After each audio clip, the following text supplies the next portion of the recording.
How much do I owe you? Oh, there's no charge for this. You might call this, just a service. That's what it is. Just a service of Henry J. Fate. Just so you might remember sometime the night Fate stepped in.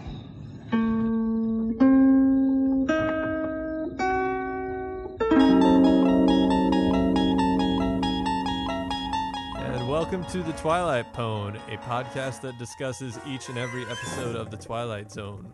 My name is John, and I am joined by my co-host Fred. Hello. And today, on our second episode of the podcast, we are discussing the third episode of the Twilight Zone, Mr. Denton on Doomsday. This episode originally aired on October 16th, 1959, and as we did last week, I think we'll start things out by playing the original intro as given by Mr. Rod Serling to this episode to help give you a little bit of context. Portrait of a town drunk named Al Denton. This is a man who's begun his dying early. A long, agonizing route through a maze of bottles. Al Denton, who would probably give an arm or a leg or a part of his soul to have another chance.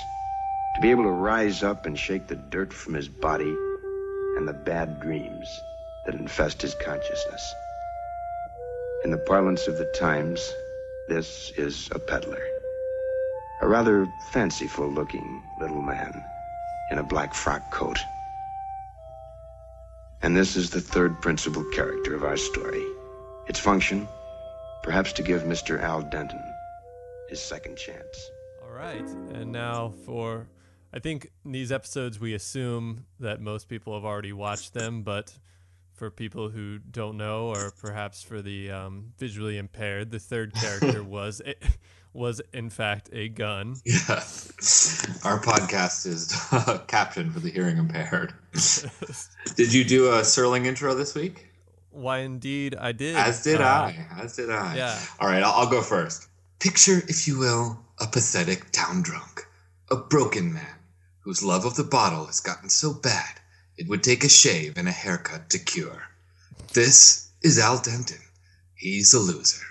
However, with the help of a pitchman and a performance-enhancing drug, he's about to get a second chance and everything's gonna be okay. Which makes me wonder why I put the word Doomsday in the title of this episode of The Twilight Zone. Very good. Very good. All right, so here is my attempt. Portrait of a once great man, brought low by the bottle. Enter a man in a black frock coat, a peddler, bearing no relation in any way to that fixture of the summer sidewalk, the pitchman. A peddler with a name so preposterous, I prefer not to dwell on it here. And here's the third principal character, a young Doug McClure. Isn't he dreamy? Hubba hubba. He is pretty dreamy. We're sort of assuming that the listener has seen this episode.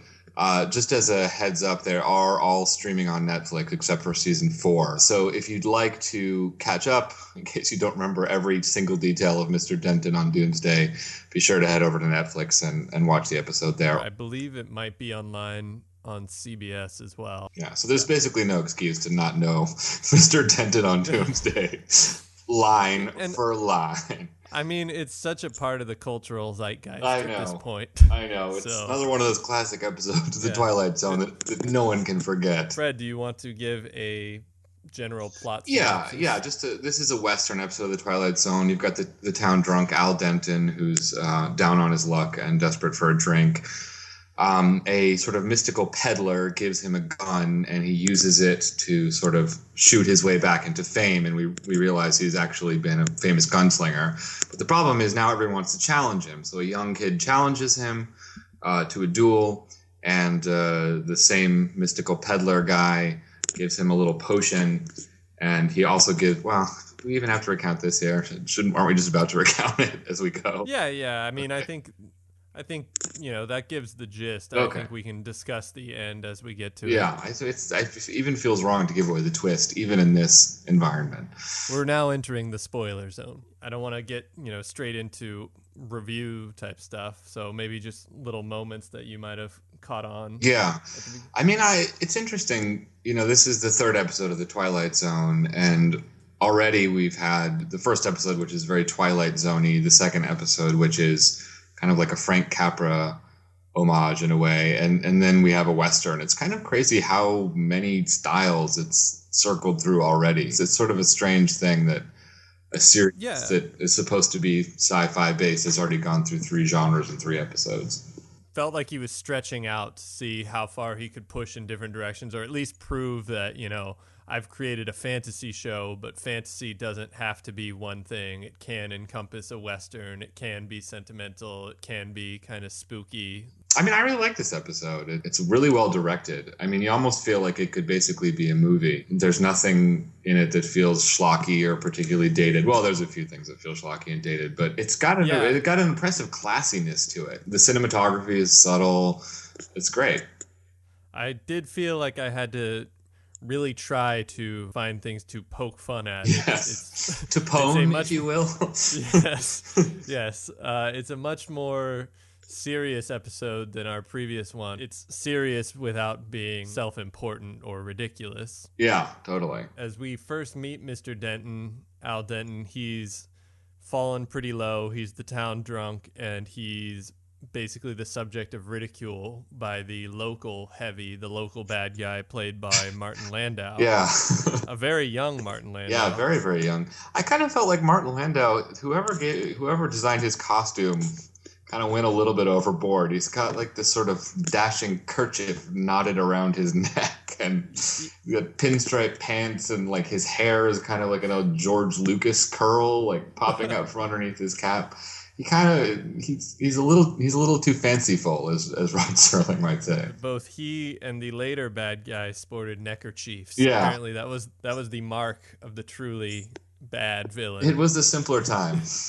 You could always tell if someone was evil if they wore a neckerchief. Well, the way that they taunt Mr. Denton is they force him to serenade them with a little song. How dry I am. How dry I am. Nobody knows how dry. And the laughs keep coming on this episode. Yeah, exactly. See, I recorded that thinking, oh boy, it'll be fun to joke about that. And then he breaks down weeping as they throw a bottle of alcohol, pour it on him. And just got pwned, Denton.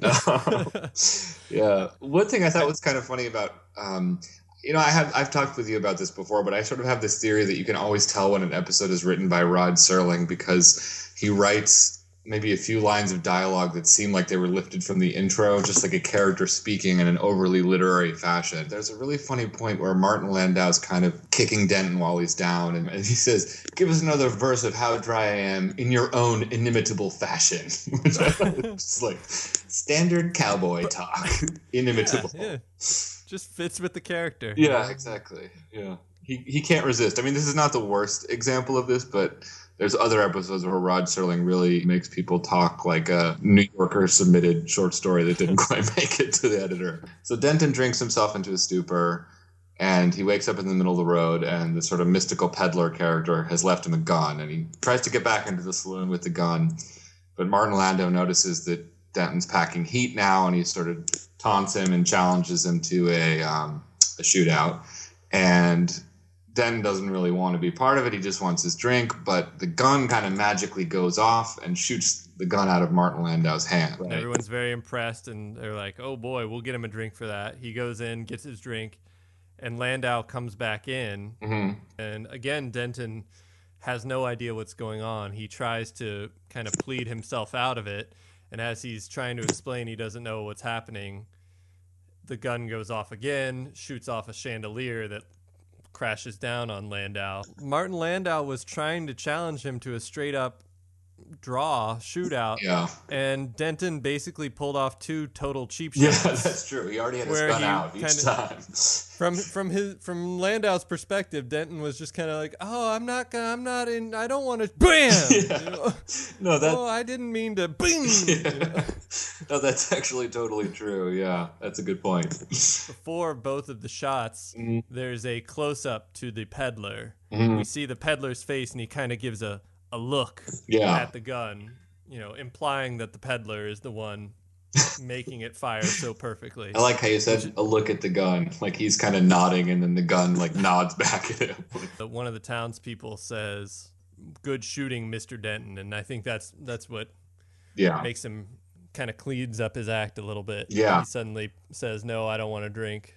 And references back to the title. Right. It's not Al on Doomsday. Right. Drunk Al on Doomsday. After he gets the shave and the haircut, there's kind of a Gunsmoke, the Miss Kitty character. There's the female who kind of is a sounding board for him. And she comes in, and it gives him an opportunity to give his backstory monologue. I was so good that once a day, someone would ride into town to make me prove it. And every morning, I'd start my drinking a few minutes earlier.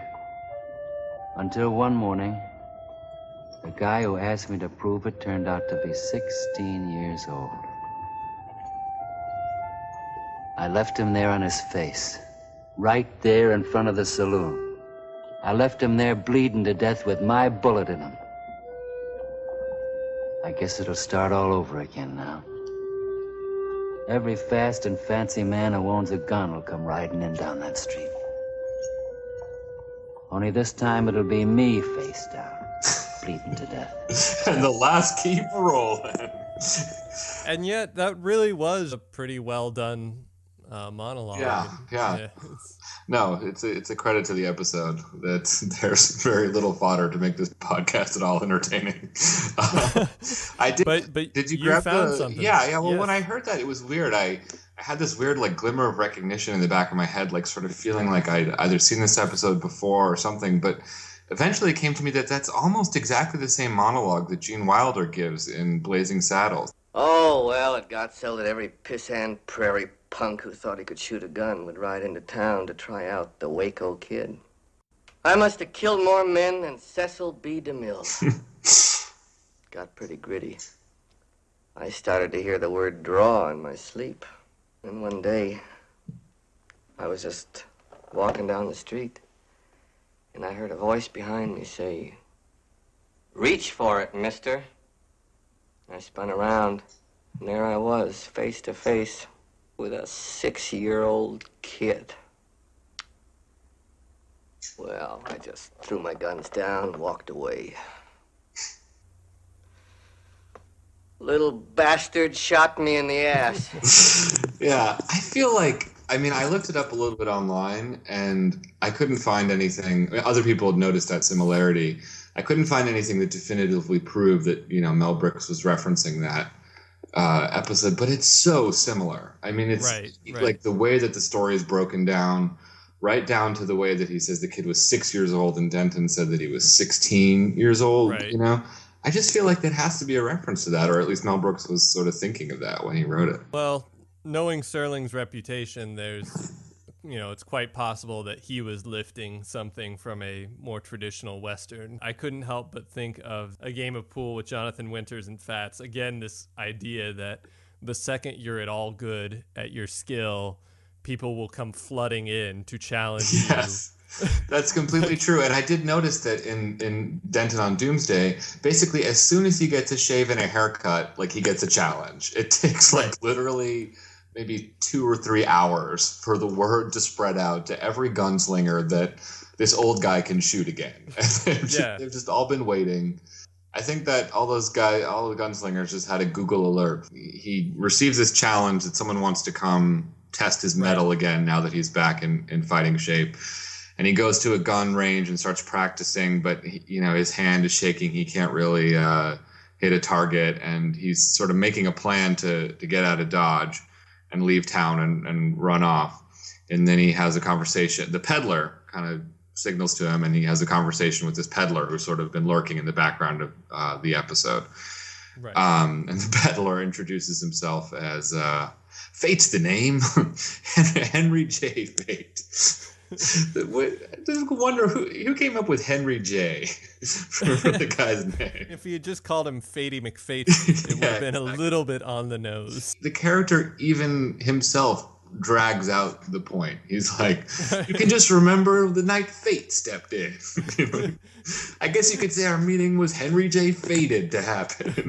Henry J. Fate, Henry Jesus Fate, tells Denton that he has a potion. I call that my fast gun developer. Man who drinks that becomes the fastest of the fast. He'll be able to shoot a hole through a silver dollar in midair at 100 feet or better without even aiming. It's guaranteed to last for 10 seconds. We've seen twice earlier in the episode that Denton is able to shoot really, really well just when Mr. Fate kind of gives him a look. So why does he need the potion exactly? I mean, story-wise, I understand why he needs the potion. Yeah, it'd be funny to imagine the twist if it was just Mr. Fate kind of like nodding at both of them kind of sort of flirtatiously. Well, it is a little bit silly, but it's a totally necessary contrivance in the story. It doesn't really trip you up too much.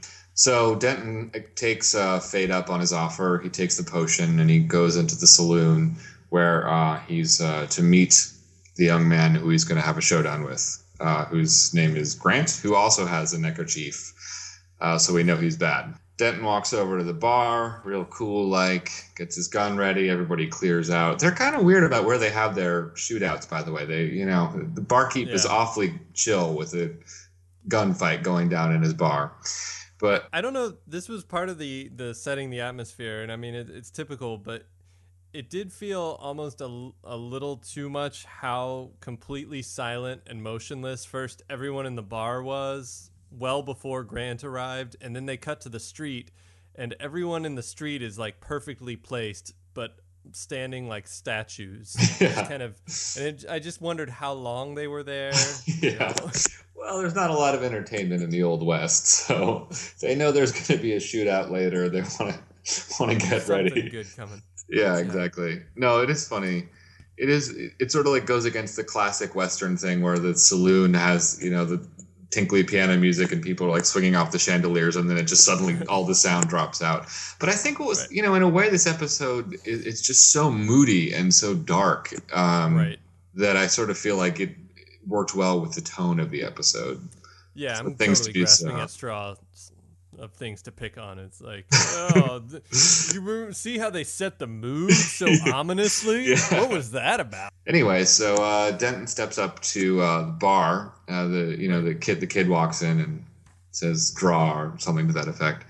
Denton walks over to the bar and takes a slug from his little potion vial. And then he looks over, and the twist is that he sees that the kid has a potion vial as well, the same exact potion, presumably, that Henry J. Fate gave Denton. So then they kind of stare each other down, and they both draw their guns really quickly and shoot the guns out of each other's hands. Right. They both fired exactly the same time. At exactly, the same shot. Hitting the same place, right. Exactly. And a doctor very quickly runs over to Denton and wraps up his hand and declares an immediate diagnosis that you'll never shoot again. Yeah, you won't be shooting anymore with that hand, Al. Not anymore. A couple of fingers are going to be stiff, too. But that don't make any difference. The way you stood up there, it'll be something to tell your grandchildren about. And the way it looks now, you'll live to have some. Not only is that preposterous, that diagnosis is already ridiculous on its face, but that last line he says very knowingly while looking at the woman. Not only is he going out of bounds of the medical profession, but now he's kind of playing as the matchmaker to the two of them. It's just, and he delivers the exact same verdict to the kid, like right away, without doing any examination. He just kind of like walks over, wraps up his hand, and it's like, it's over for you guys. It kind of begs the question. I mean, they really could shoot with their other hand. I mean, I guess the show is presuming that, they just won't ever try to shoot with their left hand. Right. So last week you proposed a twist on the twist. Right. For of course the pitch-based episode. So I'm gonna propose another twist on the twist here. Now the twist as it stands is that basically just that the Henry J. Fate gave the kid a potion as well, and that they shoot the guns out of each other's hand. Correct. And that it was the potion acting, and the potion led to them just doing the exact same thing. But if you listen to what Henry J. Fate said, he said that the potion will last for 10 seconds and after that, you're on your own.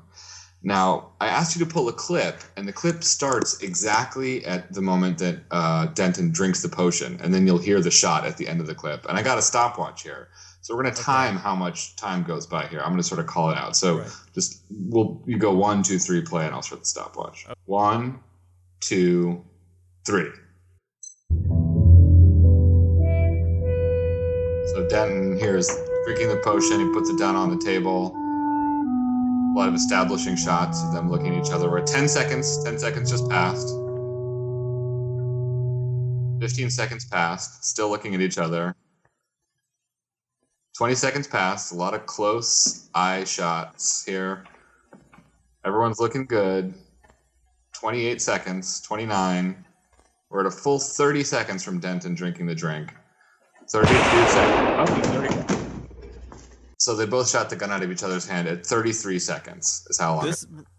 This really is our episode for the visually impaired. Yeah, exactly. The podcast where we describe what's happening on the screen of the Twilight Zone. Now, I know that like movie time and real time aren't always, supposed to be 1 for 1, but that's literally 3.5 times as much time as the Henry J. Fate said the potion would last.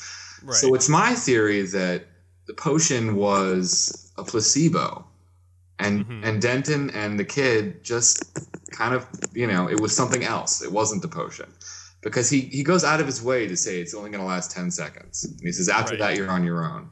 So it's my theory that there's a twist underneath the twist, or there could be a twist underneath the twist. I don't think that was the intention. And the reason I would think that's not the intention is I would think if the potion had worn off for both of them, I'm not sure why Grant wouldn't have just shot Denton in the chest. Yeah, you raise a good point.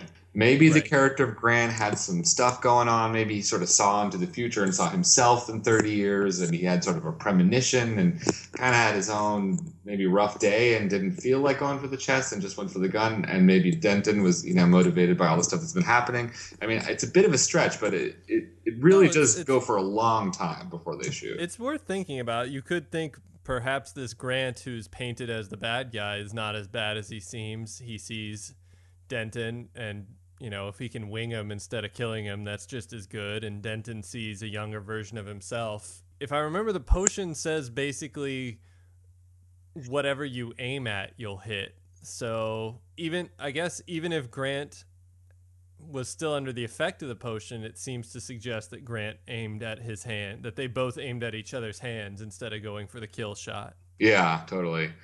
One thing I read when I was looking around for this, someone, I think on IMDb, made the comment that this episode was actually a metaphor for the Cold War and a comment on the theory of mutually assured destruction. Fred, respond. Your thoughts. That was actually me who made that comment. So I have no further thoughts whatsoever. Maybe, but there's just so much character development. You know what I mean? It's possible that I feel like the Twilight Zone doesn't really do stuff that subtly. You know what I mean? If they're making a point about the Cold War, it'll be like, it'll basically be it'll be a Peter Falk dressed as Castro. Yeah, exactly. They don't go subtle. It'll be the guy who played Uncle Fester as Mikhail Gorbachev. So we're talking about the twist, and you talked before about the idea of rating the twist. I don't know about like a numerical value, but I would say I thought this was a pretty good twist. I don't know about you, but I didn't see it coming. I actually, with his emphasis on the 10 countdown, I think going into it, what I expected was one way or another the potion wouldn't work and he would have to do it on his own. Yeah. Story-wise, that doesn't actually make as much sense, because then he would have just killed another nice young boy. Yeah. So that'd have been the ultimate ending, the most uplifting episode of the Twilight Zone ever.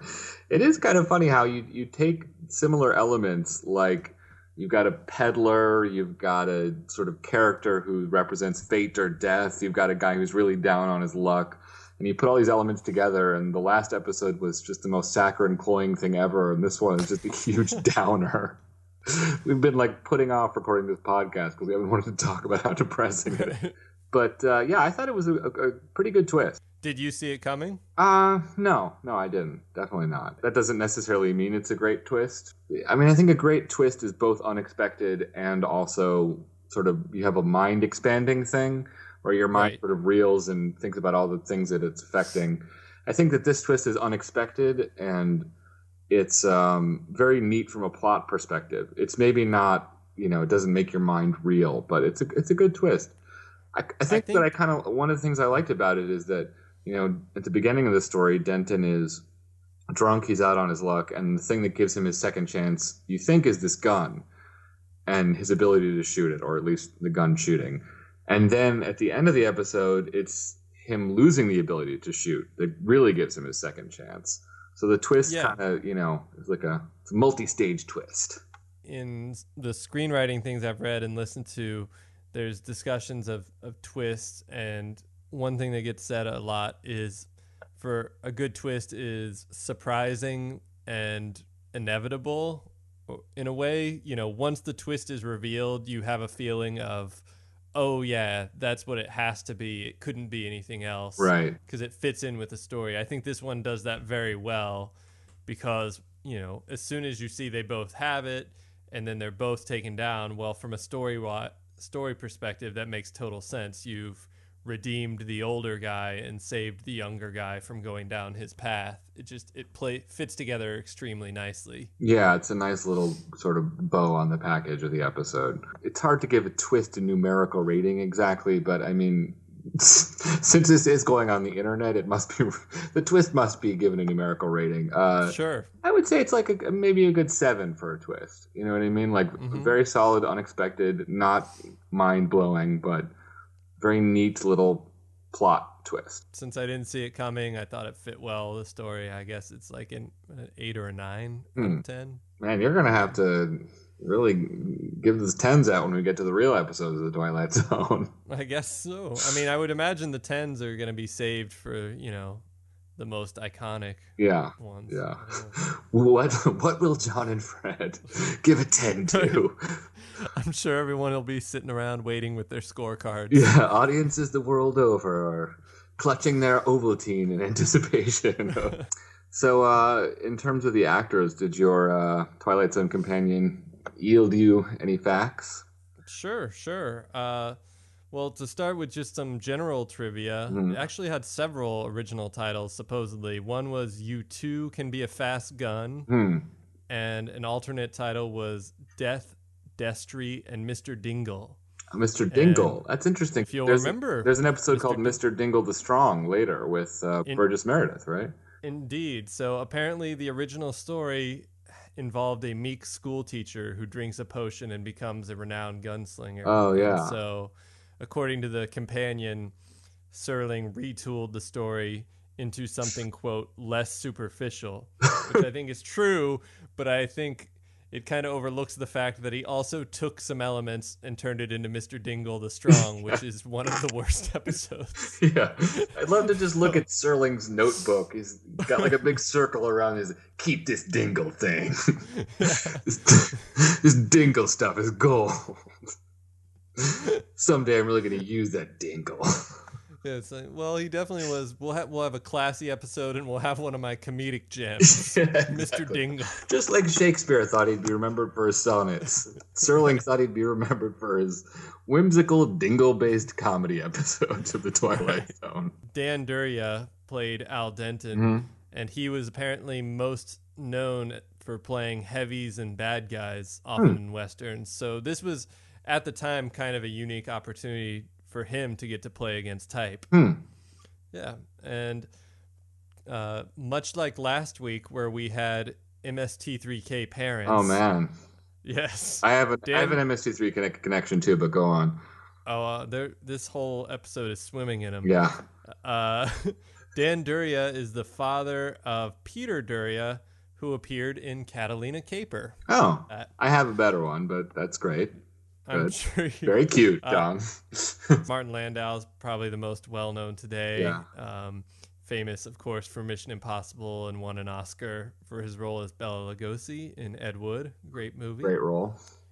And he appeared in the season 5 episode of the Twilight Zone, The Jeopardy Room, and also is one of the few actors who also appeared in the 80s version of The Twilight Zone. I kind of thought that Martin Landau was, I mean, I love him as an actor, but I thought he was sort of poorly cast in this. He doesn't, I don't know, he doesn't really pull off. He's just too weird looking, you know what I mean? He's just so, maybe I'm just noticing that it's Martin Landau. It's probably not fair. But he does kind of seem like... Seems like a more modern He's so person, skinny. you Yeah, know? he just seems a little geekier than you would imagine to be the bad guy running the town. Jean Cooper played the female lead. Yeah. She apparently has been on The Young and the Restless for 40 years and is still, I didn't still know going that. strong. Yeah. I didn't recognize her at all. Yeah. Malcolm Atterbury played Henry J. Fate, another MST3 connection. That's the is one. this I the thought one you of. got? Yes, it is. Didn't even need to look it up. He's the dad in High School Big Shot.